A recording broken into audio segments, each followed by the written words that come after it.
আসসালামাইকুম বন্ধুরা, আজকে আমি আপনাদের দেখাবো আমার ঈদ মেকআপ।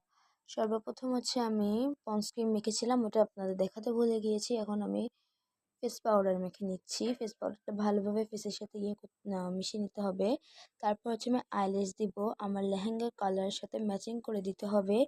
আমার লেহেঙ্গার কালারটা হচ্ছে লালচে রঙের, তো আমি ওই রঙের কালারটার মিক্স করে গোলাপি প্লাস লালচে রং মিক্স করে একটা কালার দিয়েছি, অনেক সুন্দর কালার হয়েছে। তো ওইটা শেষ হওয়ার পর আমি হচ্ছে ব্লাশন দিচ্ছি এখন। এটাও সেম টু সেম লেহেঙ্গার সাথে মিলিয়ে দিব। তো আমি গোলাপি রঙেরটাই চয়েস করলাম, কারণ এটা অনেক শ্যুট করতেছিল লেহেঙ্গার সাথে। হোয়াইট থাকলে আমি হোয়াইটটাও দিতে পারতাম। ওটা দেওয়া এখন হচ্ছে ওই ব্লাশন দেওয়ার সময় হালকা করে ফু দিয়ে নেবেন, না হলে ওটা বেশি অ্যাপ্লাই হয়ে গেলে অনেক খারাপ লাগে দেখতে। তো এটা আমার 2 গালে অ্যাপ্লাই করা হয়ে গিয়েছে। এখন আমি হাইলাইটের ভিডিওটা বানাতে ভুলে গিয়েছিলাম, তো এখন আমি লিপস্টিক দিয়ে নিচ্ছি। লিপস্টিকটা হচ্ছে মেরুন কালারের, এটা হচ্ছে আমার লেহেঙ্গার সাথে মিলে যাচ্ছে তার জন্য।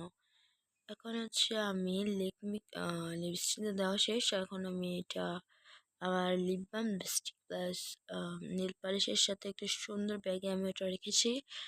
এখন আমি দিব লেকমি ক্রিমের আইলাইনার। ওইটা দেওয়ার সময় আমার অনেকে ভয় লাগে, কারণ আমার ওইটা অনেক সময় আটকায় যায়। তো this is my final look guys. তোমরা ওইসব বাদ দাও, গান চালাইছিল।